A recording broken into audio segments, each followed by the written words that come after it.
Yes. What? You don't say.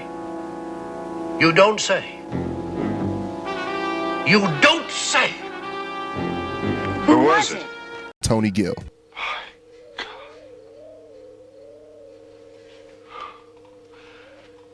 Do you know what this means? What is your take on the chocolate chip cookies? Chocolate chip, overrated. Wow. The secret flavor cookie that is coming up in the world is oatmeal raisin. You would prefer a bucket of oatmeal raisin cookies to a bucket of chocolate chip? Absolutely. What did you say? I'm back. Hold on to your butts. Hello, boys! I'm back!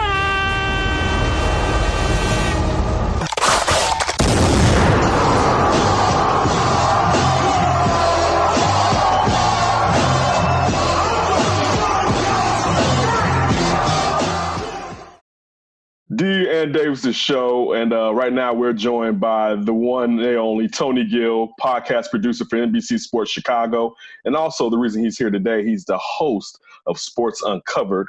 This particular episode is Michael Jordan, I'm Back, and he details the return of Mike, particularly from first the practices with GSW, the Golden State Warriors at that time, and then coming back to the Bulls and how it affected us in Chicago when we first start hearing about it. Follow him at the Tony Gill. How you doing today, Tony? What's up, fellas? What's going on, bro? Man, thanks a lot for having me. What's up, stranger? Don't stop picking on Tony, Ken. What's up, stranger? Long time, man. You know, like these don't work, right? All right. All right. Ate my food. Hey, I guess you're eating other people's food now, huh? I moved on to better vittles on your ass. All right. I see how it is now. I see how it is. See how it is. Moving on the up. new gig, I can afford to go grocery shopping a little bit. There you go. I got you. But look, all right, Tony. So, let's start off with what was the impetus of you creating this? Let me ask you this. Let's go all the way back. So for anybody who doesn't know, Tony, Ryan, you see that R right there. I don't know if it pops up when we put this out, but our executive producer, Ryan, is on here with us. Tony was actually important in deciding if who our next executive producer was, and we kind of brainstormed and we figured it was Ryan. Mm-hmm. But Tony was our executive producer prior to this. And a lot of times if you hear us and saw us in different lanes, we would have never been there without the assist and help of Tony. I wanted to go back, Tony, because this is stuff when it comes to Michael Jordan that happened really before you were sentient. Like, the second 3P happened when you were alive, but you may have been like 3.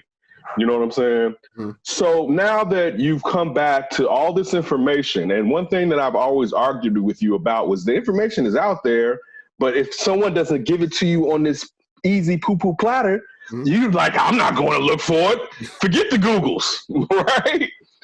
How has all this Jordan nostalgia changed your thoughts? Where were you at before with Mike? Because he was a player that you didn't see in his prime. And also, it's not that you didn't see him and you were an athlete growing up, but there was not as much context exactly to what was going on as we've seen from The Last Dance. So how has your thoughts when it comes to those Bulls and Michael Jordan changed from, let's just say, Last Dance coming out?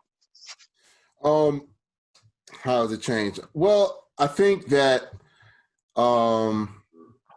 learning all of these stories and all of these different opinions about Michael is kind of universal about just the respect that he got from his peers that in a way isn't like any of the people in the conversation, like LeBron, Kobe, and others, where it seems like other players were willing to lay down for Michael to a certain degree. Like, oh, yeah, Mike, you got it. I mean, you got this one. And that's something that you don't see across any sport, especially a super egotistical sport like basketball, where an individual can influence the outcome of a game. That's that type of praise and adoration goes to, Michael. And I think that having the proper context on what went on during the 90s, having a before doing all this, a generic view of why they broke up, how they broke up, but now having the details with The Last Dance and all the research that we had to do for the Sports Uncovered series on why Mike left and stuff like that, and his impact just globally on the game, you really get the knowledge of Michael was the first of the mega athlete superstar internationally. And he kind of birthed the rest of the guys that came after him. Everybody was learning how to deal with a international star with Michael. The NBA was learning on the fly. The rest of the world was learning what to do with this American black bald man in terms of their culture as well, because Michael impacted other countries' cultures as well. If people routinely, visit other countries, and you'll hear stories where the language barrier is there, but once they notice that you're from America, they're like, Michael Jordan? Everybody's first athletic experience or greatest athletic experience, it seems like it's been directed at Michael. And so learning all of those stories, learning all of that context provided a great foundation to tell the story that we told with the I'm Back documentary podcast. Dan Davis, right now we have Tony Gill, host of Sports Uncovered, Michael Jordan I'm Back podcast. Subscribe, make sure you rate it, go out and listen to it. It is done very well. Tony does a narration, and knowing he did all the production also. So this is his baby. Tony, how long did this take for you to put together? Once I had all the interviews and all the necessary pieces, it took me about a week. And that's just working on that exclusively, because I do have daily podcasts that, with Bears, Bulls, Cubs, like all of our different podcasts on the NBC Sports Chicago network. I had to pass those off to somebody else and strictly focus on creating this for an entire week. So I was just kind of in the zone. I had to voice track a lot, all of it, basically in a kind of makeshift studio in my closet. So because I didn't, because of the pandemic, I didn't have any way to get to a studio. Our studios were closed. All of my connections to different studios were all closed. They were like, nah, fam. So I kind of had to, do it on the fly and kind of just kind of do the best with what I could do, and kind of put all I had into trying to make this as best sounding as possible. I haven't worked on anything as big as this before in my entire career so far, and hopefully there's more to come and stuff like that. But I'm grateful for this opportunity that they kind of entrusted me with when I first got started at NBC Sports in December. They had already plans on doing this. They already had a couple interviews in the can. My first day was actually Tim Hardaway giving us the golden nugget of the Bulls, of the Warriors having Michael Jordan interrupt their practice for 2 days. That was my very first day. So then it just kind of branched off from there in terms of following the leads that were on that. But yeah, it took a week, a lot of long nights trying to figure out copyrights, permissions, like all of that stuff goes into it. So it took a while, but it was a fun process putting all that together. Tony, just sticking on the actual process of making the pod, what was your most favorite part of putting together? Is there anything that kind of stick out, or your favorite part of putting everything together, a certain section of the podcast? Yeah, the actual part that we're uncovering, the Golden State Warrior practices. That's the key piece throughout the whole kind of podcast documentary, and I really wanted to have fun with that. Really want to, when I make something in terms of a long-term piece, I like to make it for the headphone podcast listener. And not really so much the person that's playing it. You can play it on your speaker, but you won't get the little nuances that I throw in there kind of subtly. without using, the headphones. It's a different experience listening when you're in the car, on your speaker, or in your headphones. And I did that on purpose because I wanted to make it sound or have you notice something new every time you listen to it, or you go back and listen to it, and kind of just make it as evergreen as possible. So when you listen to it one time in a certain way, it won't be the same as when you listen to it with your headphones or when you're in your car. You'll notice something different. And that's kind of like my style when I put this together. So when I made that specific section, and I don't want to give too much away, but when I made that specific section of the podcast, that was the most fun.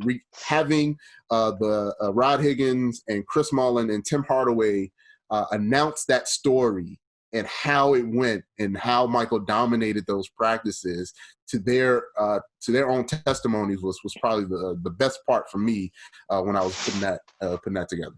D.N. Davis right here with us, Tony Gill. Make sure you follow Tony on Twitter at @TheTonyGill, host of Sports Uncovered, Michael Jordan episode 1. I'm back. All right. Now you have worked on other previous, I would think, groundbreaking podcasts. You had the between the headlines. Behind the headlines. Behind the headlines. I'm sorry. Behind the headlines. I'm sorry. Behind the headlines. When I was using 670 Score. Did you draw back on any on that experience, or putting that pod together and merging that into this pod? Yeah. At the time when we were doing Behind the Headlines, I had no experience with any long form pieces at all.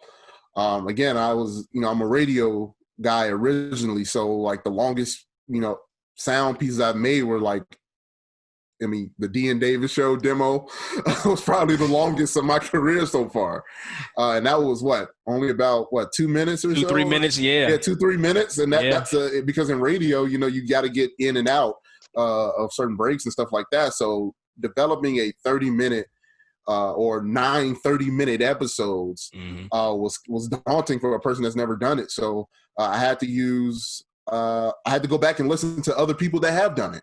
And they were asking me when they were other regional sports networks that will be coming after us. Boston, they got their episode coming out next Thursday on Sports Uncovered. They were asking, how do you develop it? I was like, man, I listen to Serial. I listen to Malcolm Gladwell's podcast, Revisionist History. All of the long form podcasts, I listen to those religiously, so I know what I'm doing. So I can have at least a framework on how the pros do it, and I try and emulate it, and also input my own style on what I want heard and what I want expressed. And so it's a Tony Gill joint when you listen to it. So I had to lean back on that. And then also, I think I've gotten better because I had all of that experience with Behind the Headlines of working with Julie, learning, how to write a script, how to put together a script, how to narrate, how to use voice inflection and making sure my voice doesn't overpower anything that I want to present. All of that goes into it. So, I definitely had to lean onto my prior knowledge and the things that I've picked up on since then. Real quick. So I was thinking today, and I don't know if I was thinking it because of this podcast, and I mentioned it on D.N. Davis, probably the flip or the show. So I was thinking today about Latrell Sprewell, and I'm going to get into Latrell in a minute. And I was at Six Flags Great America, and I don't know what we were getting on. I don't think it was the Batman, but I was about 30 to 40 yards away from Latrell Sprewell. And I'd already seen him. You know how at Six Flags you go around and around or whatever. But we're one of those places where there's nobody in between us, and he's about 30 or 40 yards all the way that way.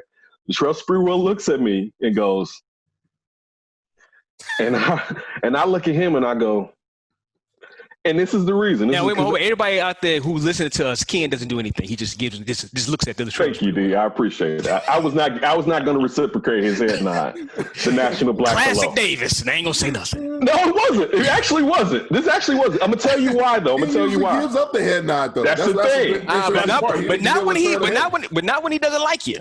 But see, the problem is I loved him. See, this is the issue. So being a kid growing up in the 90s, Jordan retires. We're playing live 95, live whatever, or if just as it transitions from Bulls, whoever the Bulls want beating the finals, to live. So when I'm starting my teams, I'm always starting off. Latrell's my shooting guard, right? I'm talking back point spree days. Like, Latrell's my shooting guard. Really, Reggie's my three, and we'll get to your Reggie disdain at the end of this interview. But the thing is, Latrell Sprewell to go from what happened with PJ Carlesimo to the Knicks to get to the finals as the 8th seed, then actually go and play with him and Sam Cassell and help Kevin Garnett get as far as he could into the not to the finals, but into the Western Conference Finals and losing to those Lakers teams with Karl Malone and Gary Payton joining Shaq and Kobe. When Latrell came back and was like, man, that's not enough money to feed my kids, as a fan of his, it upset me, right? Because that's how much of a fan of his I was. I wish I had nodded him because he was giving me a lot of love. And it's like he knew I loved him. Just giving you some brother love too. There was a lot of brothers out there, but he looked around. And this was like tan dreads Latrell. But anyway, this is what I wanted to get to. Getting back, David is on the show right now. On the show, we have Tony Gill. Make sure you follow him at the Tony Gill. We're talking right now about his Sports Uncovered. Michael Jordan, I'm back. Also, real quick, Tony, will you host more Sports Uncovered coming out of Chicago moving forward? No. Every regional sports network is responsible for an episode. Chicago was the first one, and we won't have another episode until season 2. Okay. That season 2, I think, is coming out around holiday season sometime. But yeah, actually, Mike Tirico is actually hosting. He's going to be the most consistent voice. No, he wasn't. You were host. He opened for you. How did it feel to have Mike Tirico open for you? That was one of my questions. Let's get that out the way real quick. He wasn't hosting, my brother. You was hosting. Let me give you like the hands right. You was hosting, my brother. But anyway, to get to Latrell, because when I first started listening to this, I'm like, wait. We had heard he came back and played GSW, but I really didn't think about the years. And I'm like, wait. It's like Latrell third year. Like Latrell was Latrell coming into this now. What were some of the things that Latrell, if you had found out, was saying to get Mike so amped up to come at him? Because at that point with Tim Hardaway wasn't Tim Hardaway at this point. This is Tim Hardaway with the injuries and finally trying to get back to stay healthy. This team was transitioning into being Latrell's team, basically. Was there anything? Did anybody say anything, particularly what Latrell may have said to get under Mike's skin, or was it just Mike being Mike? This was a situation where Mike was looking for a fight, if I can use that phrasing. He called up Rod Higgins. He went to the Bay on his own accord. After the baseball lockout, Mike didn't have anything to do. He wasn't going to go back to baseball. And as we know of, since The Last Dance has come out, Mike, especially that was peak physical, prime Mike. He needed something to do outside of, the normal gambling that he was known to do. Whoa, with the hate. Real quick, let me interject with something you just said, because 2 things I didn't say. That's not totally peak prime Mike, one. And I want to go back to something you said earlier. The first probably worldwide athlete was Muhammad Ali, but please continue. Good point. So Mike went to Rod and wanted to participate. I don't know if there was anything on. I think Latrell just may have been a casualty of what Mike was trying to prove to himself in those practices. And that was a really weird time. You mentioned that was a transition period for the Warriors. They weren't – the individuals were good, but the team wasn't good. I guess maybe Don Nelson, and that was one thing that I do regret. We were on schedule to talk to Don Nelson in Hawaii at his marijuana farm. I was about to say, I'm going to tell you what he came in there doing.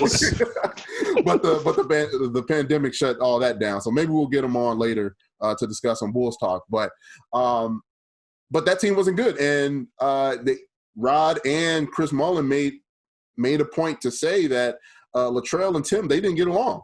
They were fighting for control of the team. So having Mike in there may have been a good way to kind of shake things up, maybe rally the troops for them to come together to beat Michael. But that ended up not being the case, and Michael just dominated the entire practice. Dominated the practice. Probably he came back and dominated the entire league too. Eventually, Tony. Also, too, behind the headlines. Make sure you everybody go out there and subscribe to that. Definitely on iTunes and everywhere else. Julie DeCaro, Tony Gill, great podcast there. You said, I believe before we start the interview, you said that you talked to Ahmad Rashad when you interviewed him. How was that interview? Listen, he's a legend, right, in broadcasting in general, in journalism in general, especially for African Americans. You're going for somebody who's a former player to a journalist himself. How was interviewing Ahmad Rashad, one of Michael Jordan's closest friends? It was difficult to get a mod.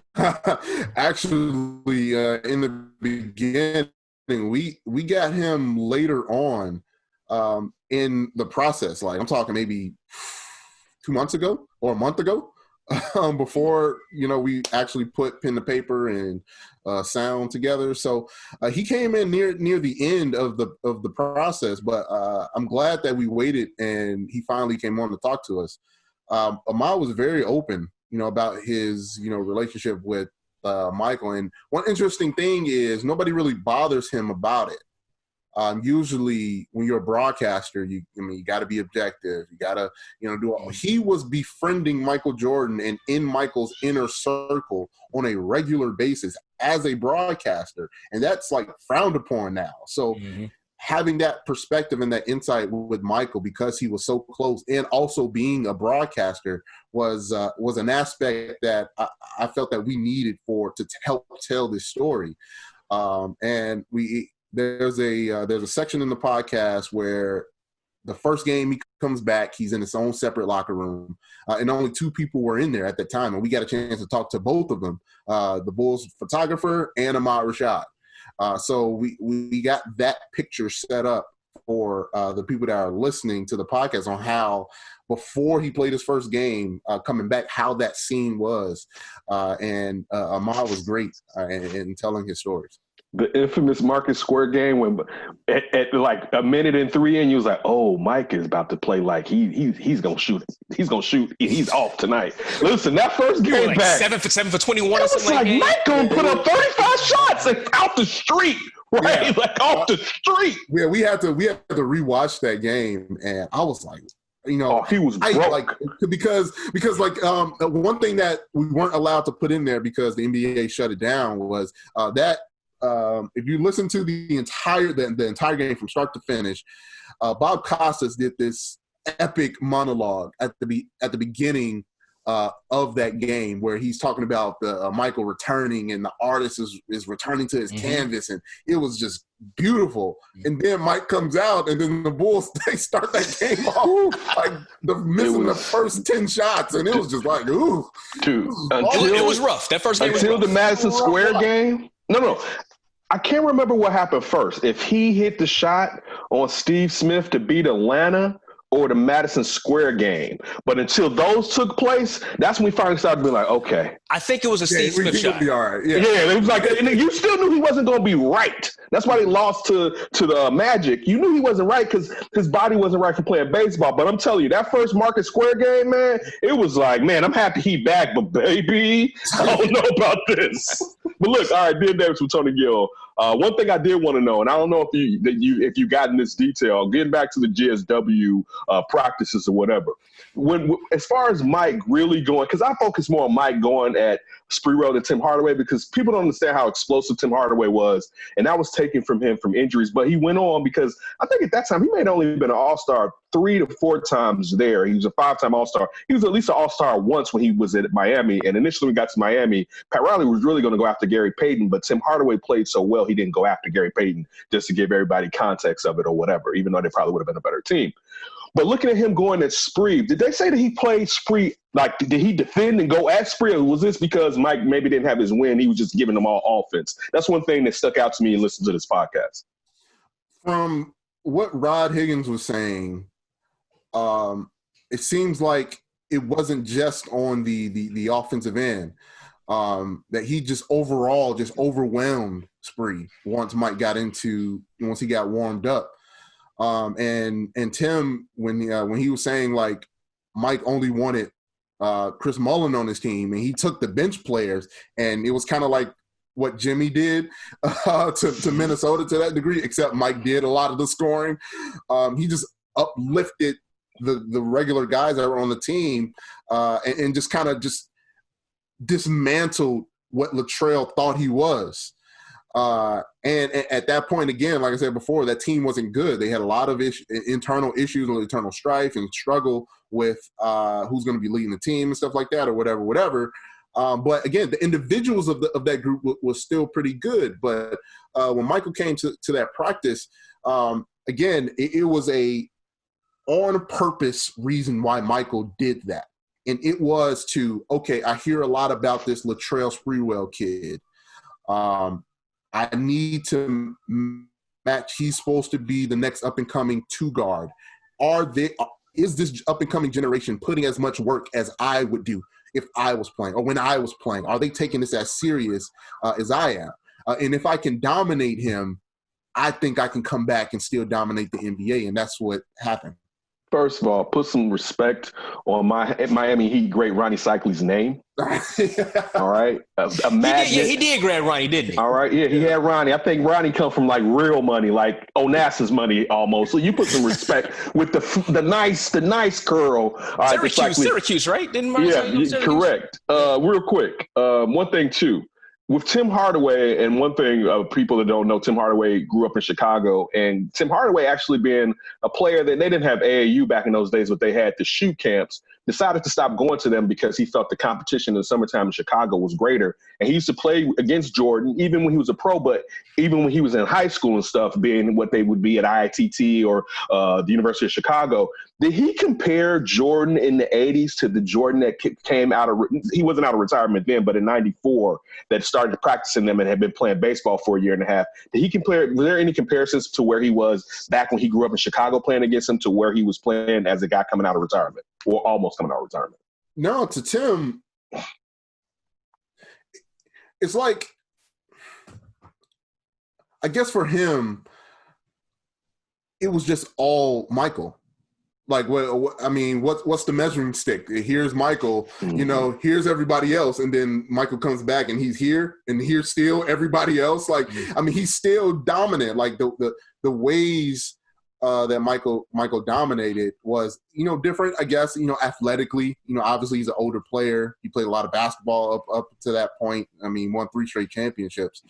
But again, if Michael is already the best player in the world, and if he drops off a bit, but is still obviously the best player in the world, I don't think it makes a difference to anybody that's still, below that level, because you're still losing to him. You're still not as good as he was. So when he's describing his practices and he's describing what the league was like when he came back, they fully expected for him to continue to win and dominate, and that's what Mike did when he came back. It goes back to your point on how everybody see Michael Jordan and just bow down. Tony Gill right here with his D and Davis show. His podcast producer down at NBC Sports Chicago, also covers the Chicago Bulls. Talking about Sports Uncovered, Michael Jordan, I'm Back episode 1. Tony, so obviously I said the episode is about Michael Jordan coming back, and I am back. We talked about the facts. That was one of the big points of the podcast. It's the simple facts, and that coming out saying, I'm back. And as you said before, you're younger. You didn't experience this. So try to give us your feelings about this, or feelings when you first hearing these stories about a simple fax machine, no email back in the day, nothing like that. No Twitter, anything like that, but a simple fax saying, I'm back. Just talk about how you received that when you putting all this together. Apparently this was a big deal to everybody at the time. So because I'm used to Twitter and Facebook and social media and instant news and having that, right away with the Rhodes bombs and stuff like that, to have, in order to create the scenario in the podcast where it was of importance and it did have meaning and it did resonate worldwide that Michael was coming back. I wanted to, with the music, with the sound effects, and I wanted to make it as grandiose as possible to put people that were there, that do remember that time, to have that feeling like they were back there and remembering when they heard that, either on the news or somebody, one of their friends, where you're like, hey, you heard Michael's coming back? You're like, nuh-uh. Like, I really want to put people back in that moment to create that feeling of excitement, knowing that everybody's favorite player, the best athlete in the world, was coming back to, like Bob Costas, to his canvas. The artist was coming back to his canvas to recreate the magic that he did in the early 90s. Real quick, it's funny because I can remember the rumors when he tried to start showing up in the practice, and you go over this in detail in this podcast. But I think the thing was, I think we kind of knew he was coming back, but we didn't know it was facts until that game when Pippen put up his Jordan and pointed at the shoe and said like this. That's when it was official because you knew Pippen wouldn't be playing like that. It was like, oh, it's on. It's finally on. It's on. But look, it's real quick. So this is one thing that crossed my mind too. Is there any footage or photos of MJ in the city jersey that you have uncovered or anything like that? As far as when he was in these Golden State warm-ups and no, unfortunately, we tried to reach out to the Warriors equipment manager, who's still there, by the way. We tried to reach out to him, but we couldn't get a hold of him like in time to kind of make it work. To kind of figure out if anybody took pictures. But Don, he shut down practice and closed down media access for those days that Michael was there. So that's why it was kind of underreported. We found a couple of newspaper clippings, a couple of stories that say, "Oh, Michael was in, Oakland, with the Warriors or something like that." But nothing of note and nothing that anybody took seriously because Don Nelson shut down all media access for days, and you can't do that now. Like in the NBA, if you can shut down, maybe you can have one closed door practice a week, maybe. I got to look at the rules, but closing a practice to the media, that's illegal now. You can't do that in the NBA. For him to do that, to have it as secret as it was, that was crazy. So we tried to get their equipment guy on, but we couldn't do it. I think NBC Bay Area, we suggested that they reach out and do an interview with them. So look out for that. NBC Bay Area will share it on our social media at NBC Sports Chicago. But I think that's something that they are looking for in terms of an interview to do coming up. Dan Davis with Tony Gill, host of this episode of Sports Uncovered. Michael Jordan, I'm back. Mike Tirico, kid. No, you're not. You can say it. I know you got to do that. I got you, brother. You're the first, and you're the first host. They put it like that. I thought he was gonna keep talking. He didn't, so I'm gonna go with you. You know what? This is one thing that stood out to me. Let's just say Mike came back and didn't play so well against Golden State or / the backcourt of Tim Hardaway and Latrell Sprewell. Do you think he would have then went on to go and start practices with the Bulls? Or did it matter? He was on this trajectory regardless because the lockout that took place in baseball and he was going to end up coming back to basketball?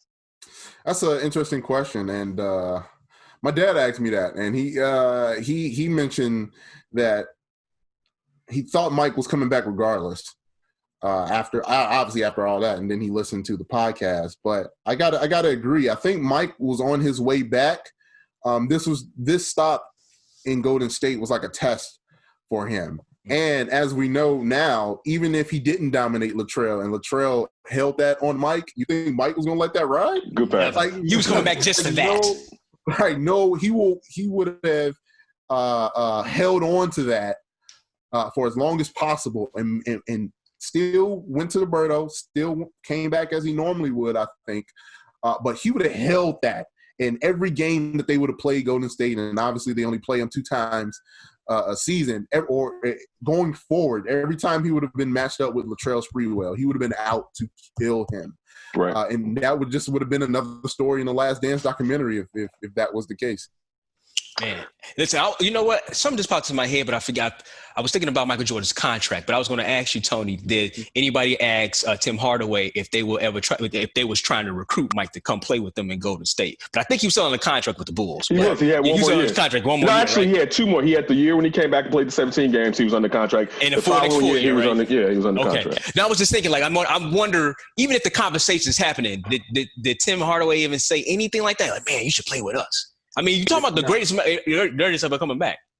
Yeah, no. I mean, they understood what his contract situation was. The Bulls still had his rights. Mm-hmm. So even if he wanted to come back and if he wanted to play for the Warriors, he would have had to ask for a trade. Yeah. Which they would have probably asked for Tim and Latrell anyway. So right. They definitely would. So it wouldn't have mattered. Look, let me ask you this. After MJ beat Sprewell, has there been any evidence that you've uncovered to show that this festered with Latrell Sprewell for so long that a couple seasons later, he wrapped his hands around the neck of his coach, PJ Carlissimo, at the time? Unfortunately, no. Okay. And again, Don Nelson and Latrell were the two people that we definitely want to get to. We know where Latrell is, but we don't know how he's doing. I hope he's doing okay. I haven't heard when we researched, but I mean, nothing. Like, you would think he'd at least doing all the smoke podcasts. I mean, that's, oh, wow, because he got the dreadlocks. He got to be doing. I'm joking.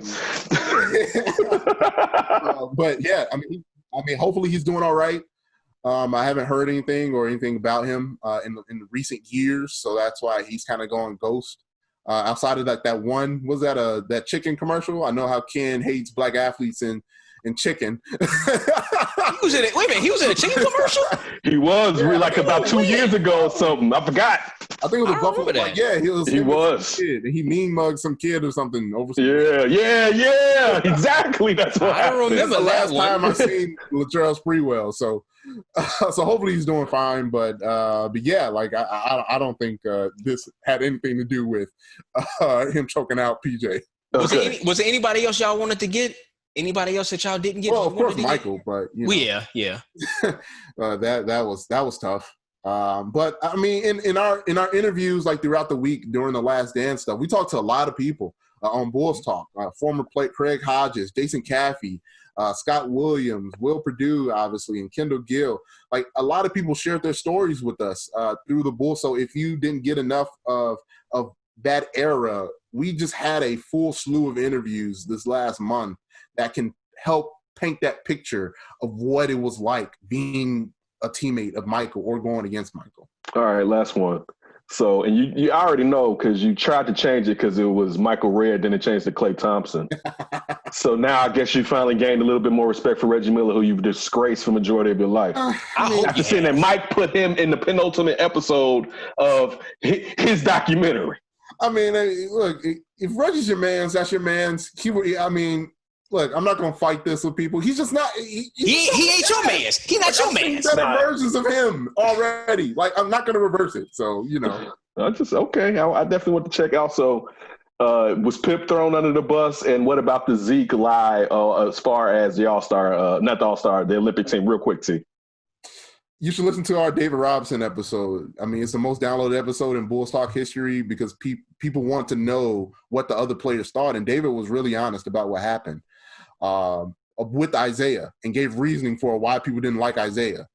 So they just didn't like him, man. They did not like him. And I don't get why they had to lie about it. That's weird. Especially Michael. Like, he hated everybody. And it would have been once we found out he was lying, about Isaiah, I was like, whatever. I mean, Mike hates everybody. So yeah, that was I mean, a lot of people have told stories about that, but the fact is they just didn't want Isaiah on the team. There you go.